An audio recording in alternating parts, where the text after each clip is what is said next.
Okay, so I was like looking back on the video and I realized that like I didn't really like I went into the details, but I didn't explain like really like what the process is. So I'm gonna quickly go over that, and then also I'm really sick, so I'm in the middle of like taking the medication, and I should be getting the retrieval in about 2 days, and it's just been completely hectic. Like I got so sick, so my body hates me right now. But yeah, so let me really quick just explain everything, and because this time around it is a little bit different, so let me just touch base on that. Okay, so pretty much the whole egg donation is when, for couples who are trying to conceive, for women that can't get pregnant for any reason, you are able to extract your eggs. Then in a laboratory, they fertilize it with the dad's sperm and then they re-inject it.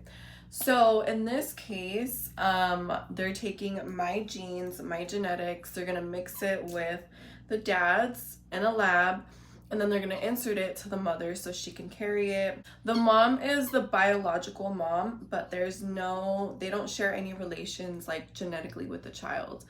The genetic makeup is gonna be of me because it's my eggs.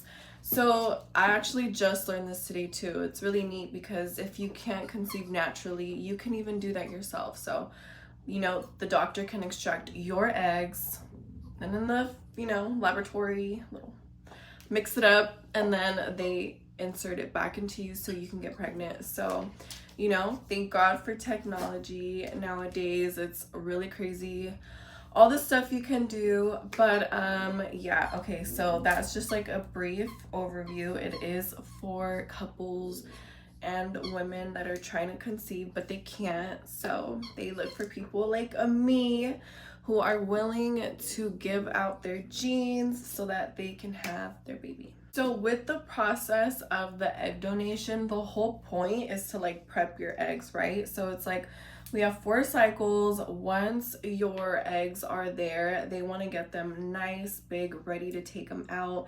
And it's like this whole process because they really don't know how your body is gonna react to the medication. You can get no eggs or you can get a bunch of eggs. You can get hyperstimulated and then you need to take one medication and then not another. So that's actually what I've been dealing with as of lately. It was going good, and then I have like really high estrogen because I have like 15 eggs on one side and then 15 on the other. So I have a lot of eggs right now. They're slowly growing. My stomach is starting to get bloated. I am starting to feel tired. So these are just like the side effects of having your eggs. So think of it this way. We already have them. It's just you're getting them really fully developed so they can take them out.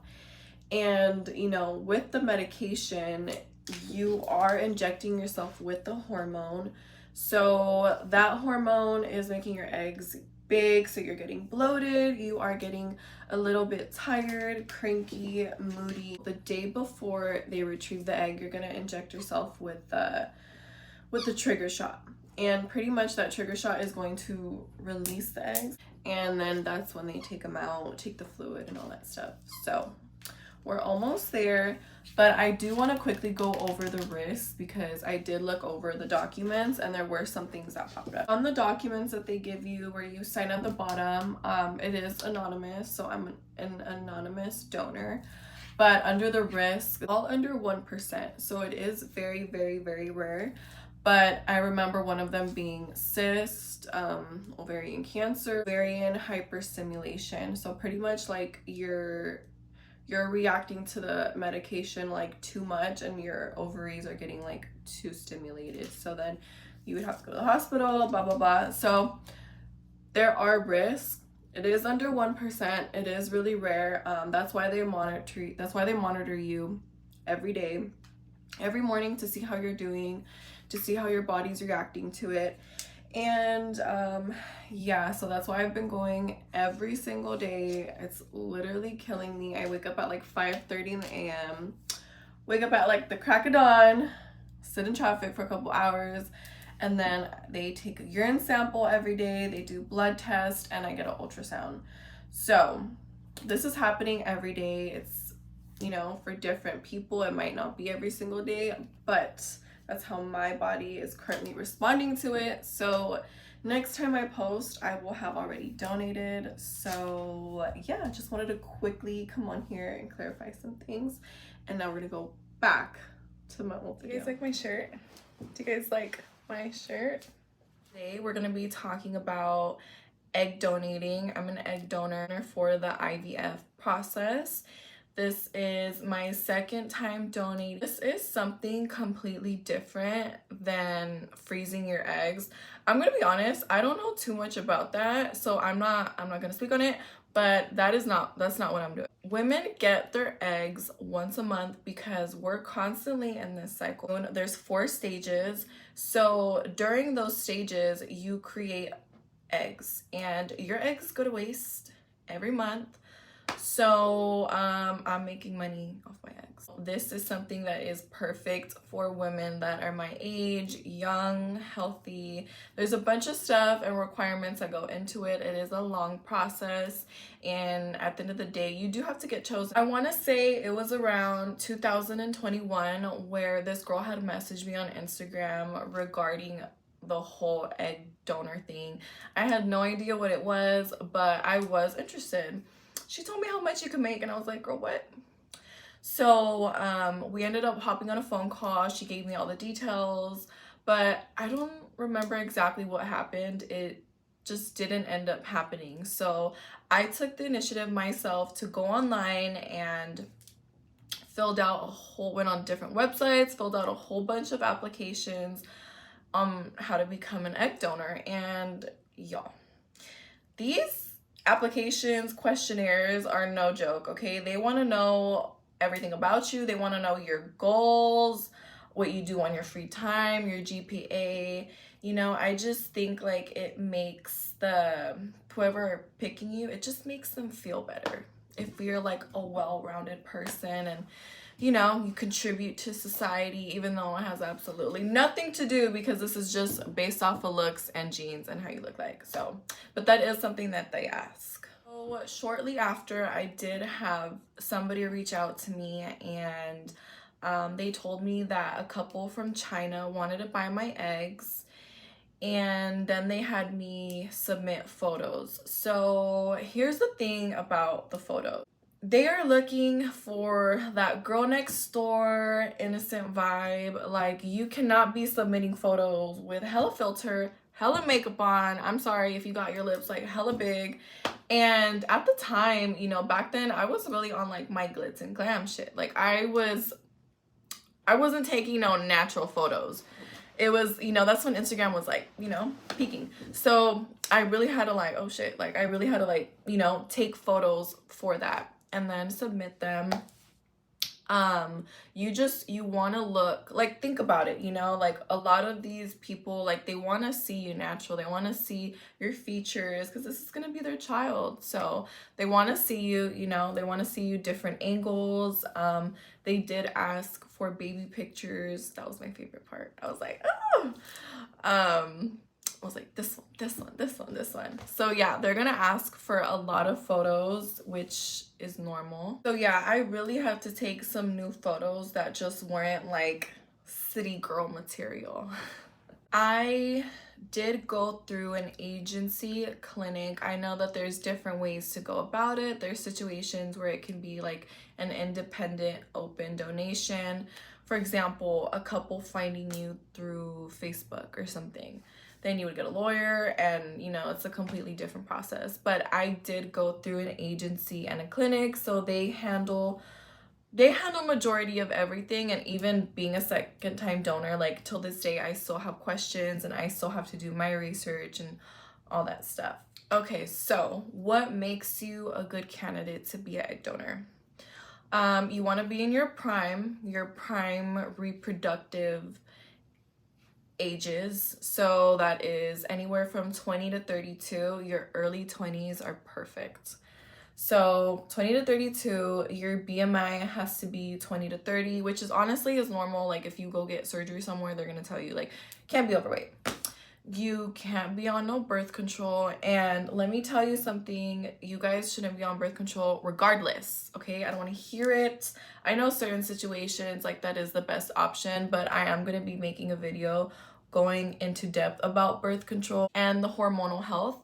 So yeah, none of that stuff. Obviously you can't be pregnant. No STDs, no infected piercings, tattoos. They do kind of interview you, and like they're gonna ask you about everything on your body. So you know, you are gonna have to show them and tell them like your piercings, your tattoos, what are they, what they mean. They do an extensive family health check, okay? They want to know why your great granddaddy died and what he died from, okay?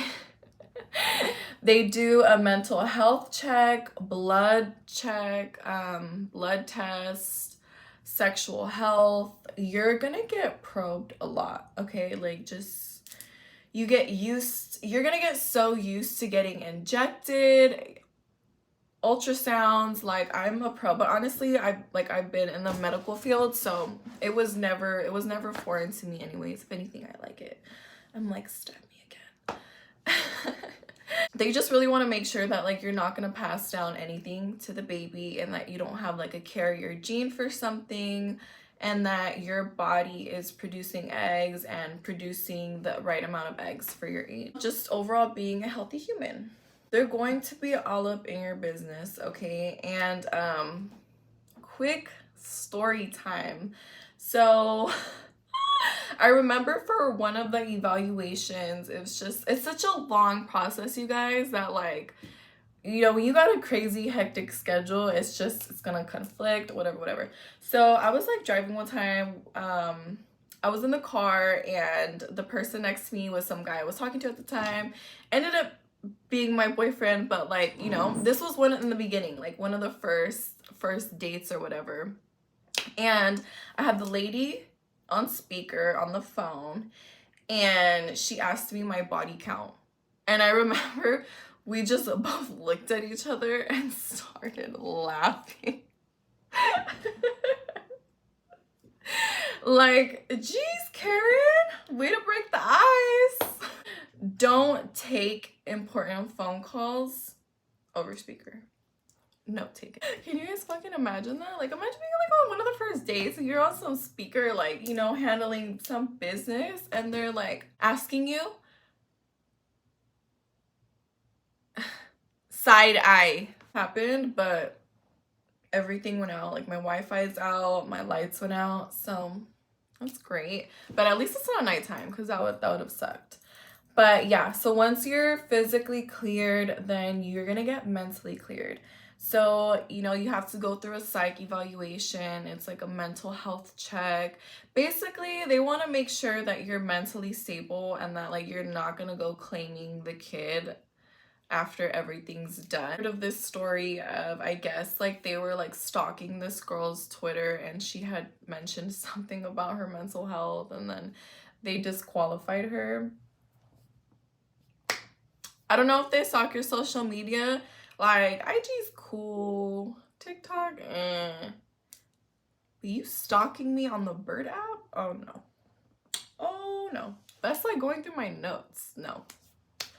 Nope, no thank you. Throw the whole phone away. So once you're physically, psychologically cleared, then it's time for the paperwork. So that's when the whole contracts come in, lawyers come in, and you know, the contract includes like the compensation, the do's and don'ts, and just all of the nitty-gritty stuff that you need to know. And you have to inject yourself with hormones every day leading up to the procedure. Like, they're prepping your follicles, or prepping your eggs. They want to get them nice and big so that it's easy for when they take them out.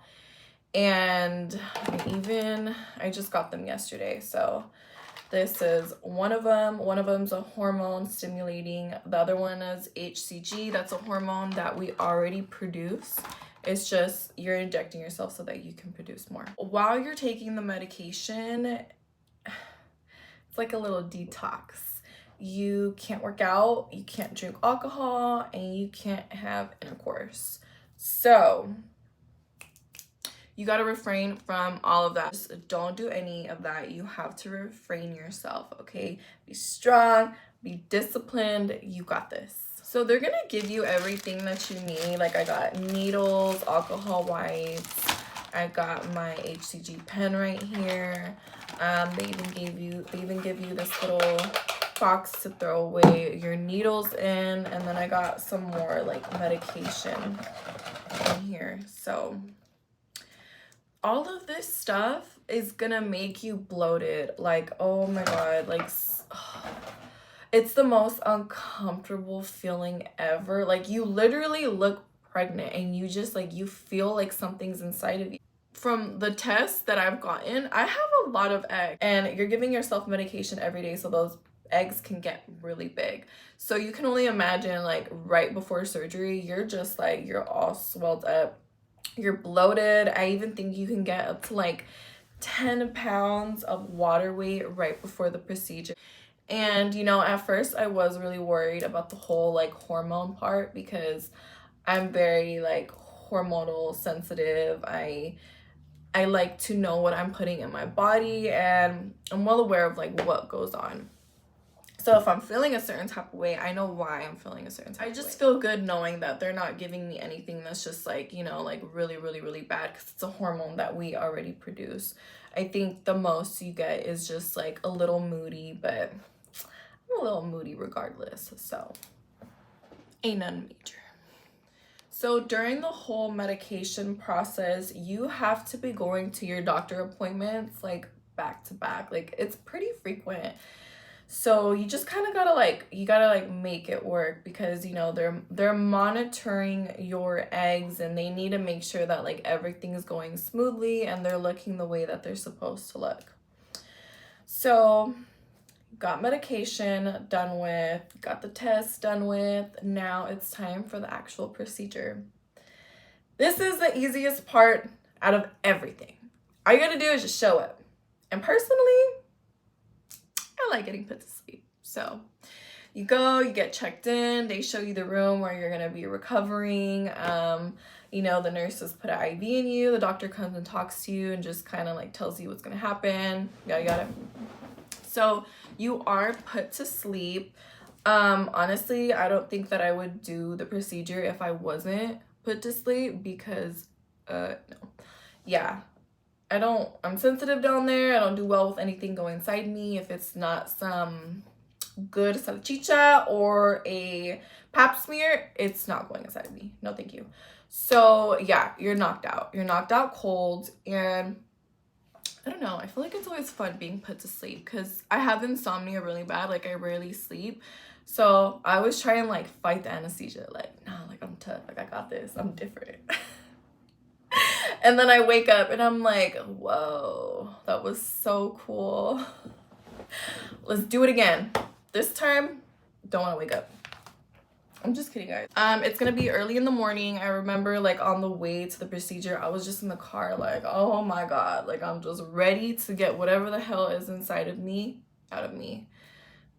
That's probably how pregnancy feels too, huh? That's done. I woke up feeling just really out of it, really tired. I mean, like that's how you feel when you wake up from anesthesia. And I remember the first time, like I just pulled out my phone, I went on IG and I was like, hey guys, I just woke up from surgery. So it wasn't that bad. I don't remember being in any like excruciating pain. I do remember being in discomfort, especially this area right here. It's normal. You're gonna be swollen, you're gonna be bloated. I want to say it lasted me like a good week. Just keep in mind that everybody's experience is completely different. Like everybody has different bodies, different pain tolerance. It's just different agencies that they work with. It's different for everybody. So, you know, there's risk with everything that you do. So it's your job to get the info, and then you make the decision whether you want to go through with it or not after all that information. It wasn't anything too crazy for the healing process. One thing I will say though is you are really fertile. after this process. I ended up getting pregnant shortly after. So like really shortly after, and this is something that they don't tell you. So if you're trying to get pregnant, cool, kudos to you. So was I, but I didn't know. If you're not, just keep that in mind. Yeah, you're really, really fertile after the procedure. And I mean, like, it makes sense, you know, like they're over here giving you the hormone when you're pregnant, getting your eggs big and ready. Getting your eggs are just like ready to be fertilized. Like they're ready for the sperm. That's the thing about our bodies. Like our bodies were really destined to make babies. Like our body's purpose is to create. And then I'm speaking on that, I'm gonna get into like my personal opinion and like, you know, my views and thoughts on the whole situation. Everything was paid for, all expenses, gas money, doctor appointments, travel time, you know, all that is taken care of, and it should be taken care of. So for your starting off pay, it is $10K. That's like the normal base. It could be higher in certain situations. It should never be lower. But that's like your base starting point, and you do get paid each time you donate. It goes up, it goes higher. I don't know the reasoning behind that. I don't know, because like they already have tests. It's like a faster process. It's easier. They know you're a good candidate. I don't know the reason, but you get more the more you donate, and you're just more familiar with the process. So I know that it can go up to like 40, 50, 60, 70, 80. I am able to talk to my agent one-on-one and let them know like, okay, so this is going to be my so-and-so time donating. This is how much I want. And, you know, they work with you. They work with the clients. I don't know if they find the clients or the clients find you, but that's what, you know, your agent is for. I did get paid literally the same day of the procedure. Like as soon as I woke up, like the money hit my account. As far as like the whole being a part of the child's life, you do sign contracts and agreements, documents stating that you guys will have a no contact, that you're not going to look for the child, that, you know, none of that stuff. And there's not going to be any relationship with that child. I think that there is a way, like on ancestry.com, which I have Ancestry. I think that like is the only way possible for you to find out. But I personally, like, I'm not gonna go looking, searching for that child. I didn't birth them. I am not the mother. They have my genetics, they have my genes. I didn't carry it, nurture it. I didn't feed it. That is not my child. You know, if there was ever a time where they did find me, I'd be like, hey, what's up, twin? You know, like I'm curious. I'm a curious cat. I would want to know like how they look like. Like personally, I would want to see like, I would want to have a kid with like each race just to see how my kids would turn out. Asian baby, Indian baby, Latino baby, Black baby. Like, I know that's a really sick idea and I'm not going to do it, but you know, that'd be like, you know, it's your genes. We're talking science, guys. It's science. I don't know how many children there are out there. You know, there's even a chance of like the process not even working, and you know, anything could happen. So there are chances of her not even getting pregnant, and you know, I'm still getting paid. Like that's completely separate. That's something else. You're still gonna get paid, but you know, you never know. So I don't know anything, and it's gonna stay that way, and I'm okay. And if you're not okay with that, then maybe you shouldn't be, you know, considering donating your eggs. That's kind of going on to my next topic, which is my personal opinion. So, you know, us humans, we are meant to create. Men are leaders, women create, transform, nurture. Women are the creators of them all. I like to create. I like to create as an artist. I like to do my makeup. I like to create with my ideas, with my passions, okay? We are part of the divine feminine. we create. That is what we're here to do. Now, being a woman is also that emotional aspect, you know, like we live life and see life in a certain way that men will never understand, and it's not something that should be looked down upon because it is part of like who we are, right? So it gets really tricky on the whole like science, you know, like you feeling attached to that, but like biologically, I'm a science girly, okay? Call me Cindy the scientist. But like biologically, we are meant to create. We are meant to create.